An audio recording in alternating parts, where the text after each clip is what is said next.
విదేశీ నిధుల నియంత్రణ సవరణ బిల్లును కేంద్ర ప్రభుత్వం పునః పరిశీలించి ప్రజాస్వామ్య విలువల్ని రాజ్యాంగ హక్కులను కాపాడాలని మతం మారితే ఎస్సీ హోదా రద్దు అన్యాయమని మా సంస్థ వ్యవస్థాపక అధ్యక్షులు సుద్దపల్లి నాగరాజు అన్నారు.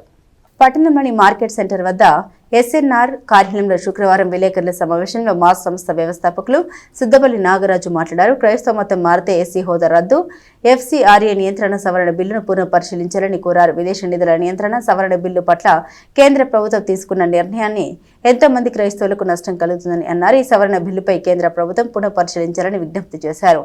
క్రైస్తవ మతం మారితే ఎస్సీ హోదా రద్దు అవుతుందని సుప్రీంకోర్టు ఇచ్చిన తీర్పును తీవ్రంగా ఖండిస్తున్నామని తెలిపారు.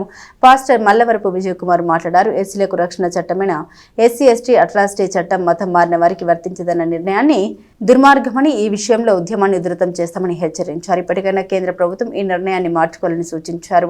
విలేకరుల సమావేశంలో కోట్ల దిలీప్, లింగాల రమేష్, గుమ్మడి సంపత్ వర్మ, పాస్టర్ ఆనంద్ సునీల్, రాయల వినయ్, తాతపూడి పోతుల రాజాబాబు తదితరులు పాల్గొన్నారు. ఈరోజు విదేశీ నిధుల నియంత్రణ సవరణ బిల్లుని రాజ్యసభలో ప్రవేశపెట్టడం జరిగింది.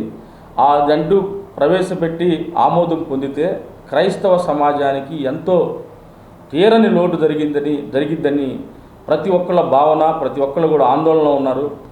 క్రైస్తవ సమాజం, క్రైస్తవ సంస్థలు కానీ, స్వచ్ఛంద సంస్థలు కానీ ఈ దేశంలో ఎన్నో సేవా కార్యక్రమాలు కులాలకి, మతాలకి, ప్రాంతాలకు అతీతంగా ప్రతి ఒక్క పేదవారిని అక్కన చేర్చుకొని చదువుతో పాటు, వైద్యంతో పాటు గ్రామాల్లో అభివృద్ధి, గృహాలు కట్టుకోవడానికి కాడి నుంచి వాళ్ళ జీవన శైలి మార్చిన విధానం క్రైస్తవ సంస్థలు, స్వచ్ఛంద సంస్థలు ఏ విధంగా పరిపాలించాయో ప్రతి ఒక్కరికి కూడా తెలుసు ఈ దేశవ్యాప్తంగా. ఎందుకంటే పెద్ద పెద్ద మేధావులు, రాజకీయ నాయకులే కావచ్చు, శాస్త్రవేత్తలే కావచ్చు, ముఖ్యమంత్రులే కావచ్చు, ఎమ్మెల్యేలు కావచ్చు, ఎంపీలు కావచ్చు, ఎంతోమంది క్రైస్తవ మిషనరీ ద్వారా చదువుకొని గొప్పవాళ్ళైనటువంటి వాళ్ళు కూడా అగ్రవర్ణాల్లో ఉన్నారు.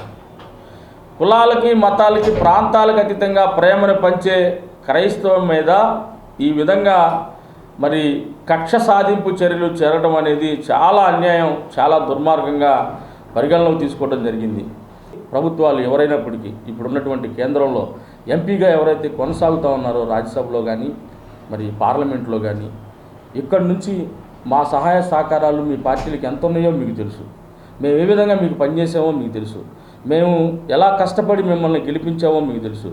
మేము కష్టాల్లో ఉన్నాం, బాధల్లో ఉన్నాం.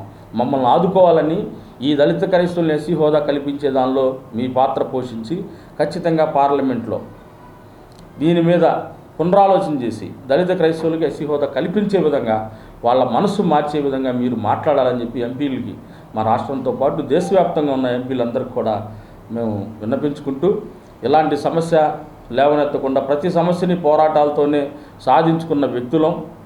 అంబేద్కర్, జగజ్జీవన్ రావు ఆశయ సాధన కోసం పనిచేస్తూ ప్రతి ఒక్కరం కూడా పౌరుడిగా ఏమేమి హక్కు ఉందో, ఏమి హక్కులతో మేము మా జీవన వ్యవహారం మారిద్దో అవన్నీ కూడా మార్చుకోగలిగి ఈ స్థాయికి వచ్చాం.